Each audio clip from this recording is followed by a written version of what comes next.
संपूर्ण चाणक्य नीति का पहला अध्याय सुना। अब हम सुनने जा रहे हैं दूसरा अध्याय। दूसरे अध्याय की शुरुआत में ही श्री चाणक्य कहते हैं कि झूठ बोलना, उतावलापन दिखाना, छल कपट, मूर्खता, अत्यधिक लालच करना, अशुद्धता और दयनीयता, ये सभी प्रकार के दोष स्त्रियों में स्वाभाविक रूप से मिलते हैं। स्त्रियों के विषय में चाणक्य की उपयुक्त धारणा का कारण क्या रहा था यह कहना तो कठिन है, परंतु सभी स्त्रियों में ये स्वाभाविक दुर्गुण हो यह संभव नहीं है। चाणक्य के काल में स्त्री शिक्षा का निश्चित रूप से अकाल रहा होगा। इसी आधार पर चाणक्य ने स्त्री को मूर्ख, लालची, अशुद्ध, झूठी, छली आदि कहा होगा। लेकिन दयाहीनता की भावना स्त्री का स्वाभाविक दोष नहीं माना जा सकता।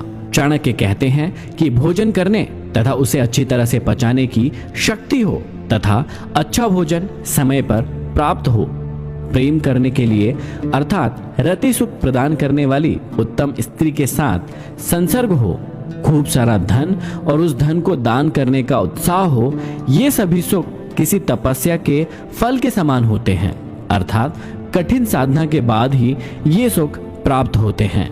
आगे कहते हैं कि जिसका पुत्र आज्ञाकारी हो, स्त्री उसके अनुसार चलने वाली हो, अर्थात पतिव्रता हो, जो अपने पास धन से संतुष्ट रहता हो, उसका स्वर्ग यहीं पर है। और कहते हैं कि पुत्र वे ही हैं जो पिता भक्त है, पिता वही है जो अपने बच्चों का लालन पोषण करता है, मित्र वही है जिसमें पूर्ण विश्वास हो, और स्त्री वही है जिससे परिवार में सुख शांति व्याप्त हो। जो मित्र प्रत्यक्ष रूप से मधुर वचन बोलता हो और पीठ पीछे अर्थात अप्रत्यक्ष रूप से आपके सारे कार्यों में रोड़ा अटकाता हो, ऐसे मित्रों को उस घड़े के समान त्याग देना चाहिए जिसके भीतर विष भरा हो और ऊपर मुंह के पास दूध भरा हो। बुरे मित्रों पर और अपने मित्रों पर भी कभी विश्वास नहीं करना चाहिए, क्योंकि कभी नाराज होने पर संभवतः वह आपका विशिष्ट मित्र भी सारे रहस्यों को बाहर जाकर प्रकट कर सकता है। मन में विचारे गए कार्यों को कभी किसी के सामने नहीं करना चाहिए, अपितु उसे मंत्र की तरह रक्षित करके अपने मतलब सोचे हुए कार्य को करते रहना चाहिए। निश्चित रूप से मूर्खता दुखदायी है और यौवन भी दुख देने वाला है, परंतु कष्टों में भी बड़ा कष्ट दूसरों के घर पर रहना होता है। निश्चित रूप से मूर्ख व्यक्ति का समाज में कोई सम्मान नहीं है। विवेकहीन व्यक्ति को पग पग पर अपमानित होना पड़ता है और परिहास का पात्र बनना पड़ता है। इसी प्रकार यौवन के आने पर भी आदमी कभी कभी अपना विवेक और आपा खो बैठता है।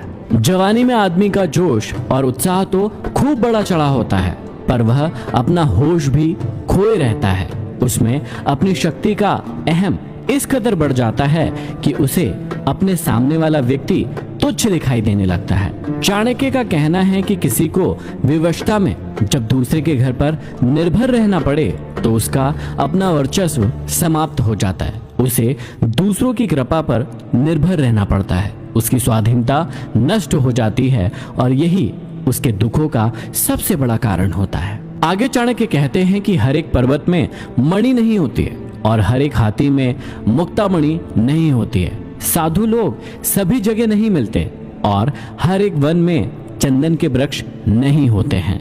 यहाँ हमें समझाते हुए कह रहे हैं कि अच्छी चीजें सभी जगह प्राप्त नहीं होती।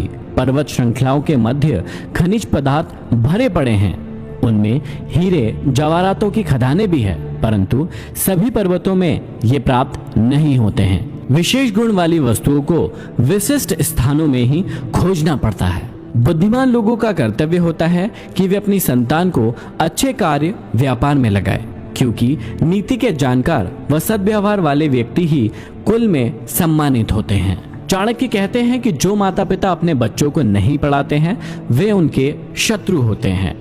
ऐसे अपढ़ बालक सभा के मध्य में उसी प्रकार शोभा नहीं पाते जैसे हंसों के मध्य में बगुला शोभा नहीं पाता। अत्यधिक लाड़ प्यार से पुत्र और शिष्य गुणहीन हो जाते हैं और ताड़ना से गुणी हो जाते हैं। भाव यही है कि शिष्य और पुत्र को यदि ताड़ना का भय रहेगा तो वे कभी भी गलत मार्ग पर नहीं जाएंगे। आचार्य चाणक्य कहते हैं कि एक श्लोक, आधा श्लोक, श्लोक का एक चरण, उसका आधा अथवा एक अक्षर ही सही या आधा अक्षर प्रतिदिन जरूर पढ़ना चाहिए। कहने का अर्थ है कि शिक्षा से ही लोक व्यवहार का रहस्य प्रकट होता है, इसलिए हमें हमेशा पढ़ते रहना चाहिए। स्त्री का वियोग, अपने लोगों से अनाचार, कर्ज का बंधन, दुष्ट राजा की सेवा, दरिद्रता और अपने प्रतिकूल स्वभाव, ये सभी अग्नि न होते हुए भी शरीर को जलाकर राख कर देते हैं। नदी के किनारे खड़े वृक्ष, दूसरों के घर गई स्त्री, मंत्री के बिना राजा शीघ्र ही नष्ट हो जाते हैं। इसमें कोई भी संशय नहीं करना चाहिए। आगे चाणक्य कहते हैं कि ब्राह्मणों का बल विद्या है, राजाओं का बल उनकी सेना है, वैश्यों का बल उनका धन है और शूद्रों का बल छोटा बनकर रहना अर्थात सेवा कर्म करते रहना है। आपको इन बातों का भी ध्यान रखना चाहिए कि वैश्या निर्धन मनुष्य को, प्रजा पराजित राजा को, पक्षी फल रहित वृक्ष को व अतिथि उस घर को जिसमें वे आमंत्रित किए जाते हैं को भोजन करने के पश्चात छोड़ देते हैं। ब्राह्मण दक्षिणा ग्रहण करके यजमान को, शिक्षक विद्या अध्ययन करने के उपरांत अपने गुरु को और हिरण जले हुए वन को त्याग देते हैं। इस श्लोक में चाणक्य ने कहा है कि किसी प्रयोजन के लिए यदि कोई व्यक्ति किसी के पास जाता है तो उसे कार्य पूरा होते ही वह स्थान छोड़ देना चाहिए। उद्देश्य पूर्ति के बाद वहां रुकना किसी भी दृष्टि से उत्तम नहीं है। बुरा आचरण अर्थात दुराचारी के साथ रहने से, पाप दृष्टि रखने वालों का साथ करने से अर्थात अशुद्ध स्थान पर रहने वालों से मित्रता करने वाला शीघ्र ही नष्ट हो जाता है। बुरी संगत का सदैव बुरा असर पड़ता है। यहाँ चाणक्य ने इसी ओर ध्यान खींचा है। चाणक्य समझाते हैं कि मित्रता हमेशा बराबर वालों में ही शोभा पाती है। नौकरी राजा की अच्छी होती है, व्यापार में कुशल व्यापारी और घर में सुंदर स्त्री शोभा पाती है। मित्रता कभी भी दो स्तर वालों में सफल नहीं होती है। एक सा स्वभाव, एक समान समाज में जीवन स्तर, एक से कर्म दो व्यक्तियों के बीच में मित्रता के आधार हो सकते हैं। नौकरी हमेशा सरकारी अच्छी होती है क्योंकि इसमें स्थायित्व होता है। जो व्यापारी चतुर और व्यवहार कुशल होता है वह इस समाज में सम्मान का पात्र होता है और सुंदर स्त्री घर में ही शोभनीय होती है। ये आप सुन रहे थे चाणक्य नीति का दूसरा अध्याय